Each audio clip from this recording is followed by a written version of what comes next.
ರಾಜಧಾನಿಯ ಮಾರತಹಳ್ಳಿಯಲ್ಲಿ ನಡೆದಿದ್ದಂತಹ ಚರ್ಮ ರೋಗ ತಜ್ಞೆ ಡಾಕ್ಟರ್ ಕೃತಿಕಾ ರೆಡ್ಡಿ ಅವರ ಕೊಲೆ ಪ್ರಕರಣಕ್ಕೆ ಸಂಬಂಧಿಸಿದಂತೆ ತಾಂತ್ರಿಕ ಸಾಕ್ಷಿಗಳು ಲಭ್ಯ ಆಗಿದೆ. ಆರಂಭದಲ್ಲಿ ಇದನ್ನ ಸಹಜ ಸಾವು ಎಂದು ಬಿಂಬಿಸಲು ಪತಿ ಮಹೇಂದ್ರ ರೆಡ್ಡಿ ಹರಸಾಹಸ ಪಟ್ಟಿದ್ರು. ವಿಧಿವಿಜ್ಞಾನ ಪ್ರಯೋಗಾಲಯ ರಿಟ್ರೀವ್ ಮಾಡಿರುವ ಡಿಜಿಟಲ್ ಮಾಹಿತಿಗಳು ಆತನ ಕೊಲೆ ಕೃತ್ಯವನ್ನ ಎಳೆ ಎಳೆಯಾಗಿ ಬಿಚ್ಚಿಟ್ಟಿವೆ.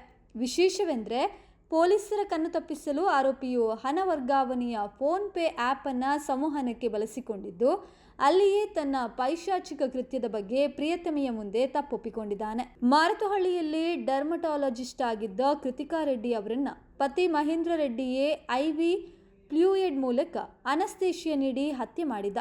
ಮರಣೋತ್ತರ ಪರೀಕ್ಷೆಯ ವರದಿಯಲ್ಲಿ ದೇಹದೊಳಗೆ ಲಭ್ಯವಾದ ರಾಸಾಯನಿಕ ಅಂಶಗಳು ಇದು ವ್ಯವಸ್ಥಿತ ಕೊಲೆ ಎಂಬುದನ್ನು ಸಾಬೀತುಪಡಿಸಿದ್ವು. ತನಿಖೆ ಮುಂದುವರಿಸಿದ ಪೊಲೀಸರಿಗೆ ಮಹೇಂದ್ರ ರೆಡ್ಡಿಯ ಅಕ್ರಮ ಸಂಬಂಧ ಮತ್ತು ಹಣದಾಸೆಯ ವಿಷಯಗಳು ತಿಳಿದು ಬಂದಿದ್ವು.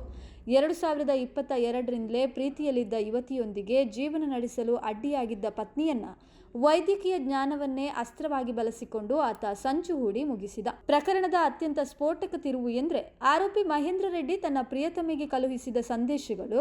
ಪೊಲೀಸರು ಆರೋಪಿಯ ಮೊಬೈಲ್ ಅನ್ನ FSLಗೆ ಕಳುಹಿಸಿದಾಗ ಅದರಲ್ಲಿ ಬರೋಬ್ಬರಿ 10.34 ಲಕ್ಷ ಡಿಜಿಟಲ್ ಫೈಲ್ಗಳನ್ನು ರಿಟ್ರೀವ್ ಮಾಡಲಾಗಿದೆ.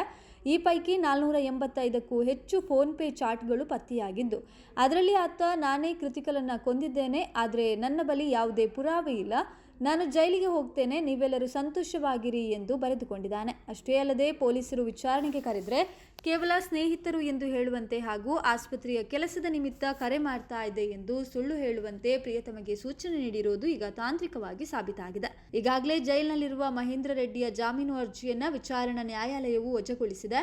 ಇಷ್ಟೊಂದು ಬಲಿಷ್ಠವಾದ ಡಿಜಿಟಲ್ ಪುರಾವೆಗಳು ಲಭ್ಯವಾಗಿರುವುದರಿಂದ ಪೊಲೀಸರು ಈ ಎಲ್ಲ ಸಾಕ್ಷ್ಯಗಳನ್ನು ಒಳಗೊಂಡ ಹೆಚ್ಚುವರಿ ದೋಷಾರೋಪಣಾ ಪಟ್ಟಿಯನ್ನು ಶೀಘ್ರದಲ್ಲೇ ನ್ಯಾಯಾಲಯಕ್ಕೆ ಸಲ್ಲಿಸಲಿದ್ದಾರೆ. ಕೊಲೆಗಾರ ಎಷ್ಟೇ ಜಾಣನಾಗಿದ್ರೂ ಕಾನೂನಿನ ಕಣ್ಣಿನಿಂದ ತಪ್ಪಿಸಿಕೊಳ್ಳಲು ಸಾಧ್ಯ ಇಲ್ಲ ಎಂಬುದಕ್ಕೆ ಈ ಪ್ರಕರಣದ ತಾಂತ್ರಿಕ ತನಿಖೆಯೇ ಸಾಕ್ಷಿಯಾಗಿದೆ.